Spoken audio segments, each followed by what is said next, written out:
Welcome to the C-Suite at the Open video series with TMX Group. I'm Caroline Hunter, Head of Company Services based out of Toronto.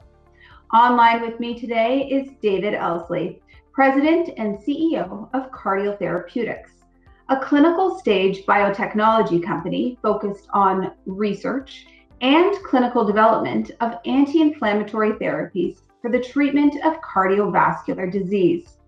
Cardiol Therapeutics trades on TSX under the ticker symbol CRDL. Welcome, David. Thank you for joining me. Good afternoon. Thanks for having me.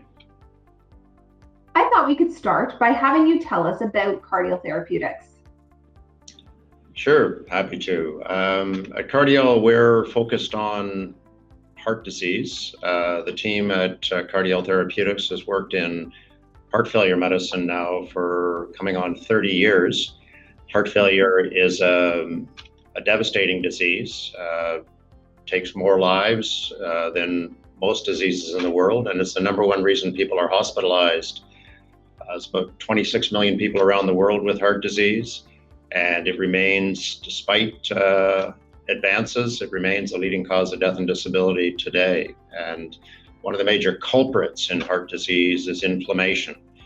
And at Cardiol, we're focused on developing new treatments to address that devastating consequences of chronic inflammation, which leads to death of cardiac tissue and a complete inability of these patients to carry on normal lives. Thank you. And you recently announced both a phase 2-3 outcomes trial, as well as a phase 1 clinical study for your lead clinical product, Cardiol Rx. Can you elaborate on those milestones for us? Sure. So we're all, living in this strange world of the pandemic. Some of us, it's having devastating consequences on quality of life around the world. It's taking countless lives.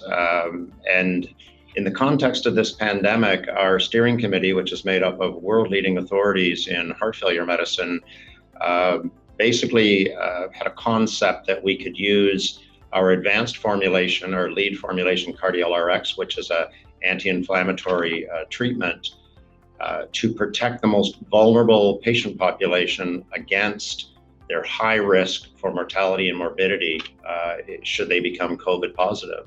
We know that patients with a prior history of cardiac disease or risk factors for cardiac disease, such as high blood pressure or diabetes, have a markedly elevated risk for mortality and serious cardiovascular complications should they become COVID positive. So we approached the Food and Drug Administration, or the FDA in the United States. We had consultation with the cardiorenal panel of the FDA with respect to using our formulation to provide a cardioprotective benefit to this vulnerable patient population. Because if we can protect them during that vulnerable phase, in the acute phase of COVID, which can run approximately 30 days, patients can have much better outcomes from this disease. Wow, that is some timely and important work that you're doing.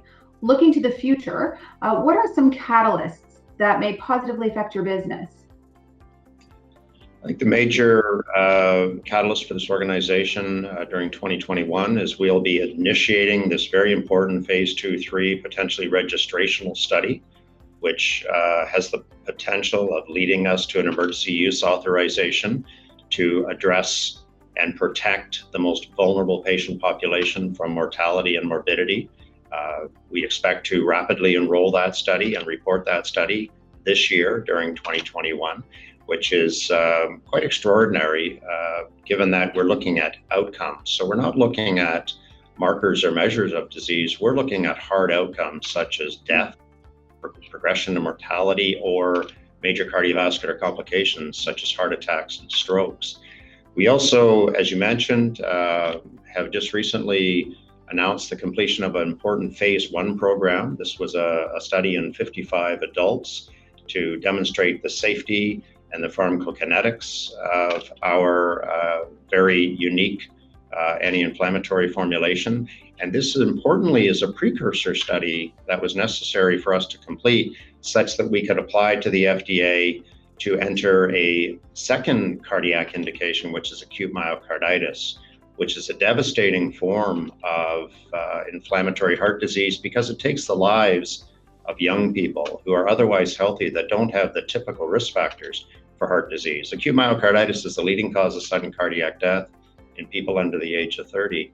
And then we have a new innovation, which is a subcutaneous formulation of our unique anti-inflammatory molecule that will be delivered much like insulin for chronic heart failure, a disease that affects 6 million people in North America each and every year. So given all of that, how would you then summarize your value proposition for the investment community? I think our real value proposition is exemplified by the costs associated with heart failure medicine. Heart failure costs the U.S. healthcare system alone over $30 billion a year. It's perhaps the second most costly disease next to diabetes only. So our unique proposition is to provide a cardioprotective benefit to this patient population, reduce the requirement for the frequency of hospitalization and progression to intensive care hospitalization, for example, which a lot of these patients are at risk for. So we can reduce the burden on the healthcare system while offering a marked potential for improving the quality of lives of millions of people. So I think we have a unique value proposition, both economically, but more importantly, improving quality of life for millions of people affected by this disease. Finally, David, February is Heart Month in Canada, and it brings attention to the importance of cardiovascular health. I know you've touched on this already, but what do you want to leave viewers knowing about heart disease? I think it's important that we all understand that heart disease and heart failure has an incredible impact on people's lives. I mean, when you think about, when you hear the word cancer, you get this emotional response, but for some reason, heart disease doesn't invoke that same response, but heart disease has an equally devastating impact on human life and has an extraordinarily high mortality rate. So if you look at heart failure, you have a 30% mortality rate within 1 year of diagnosis and a 50% mortality rate within 5 years.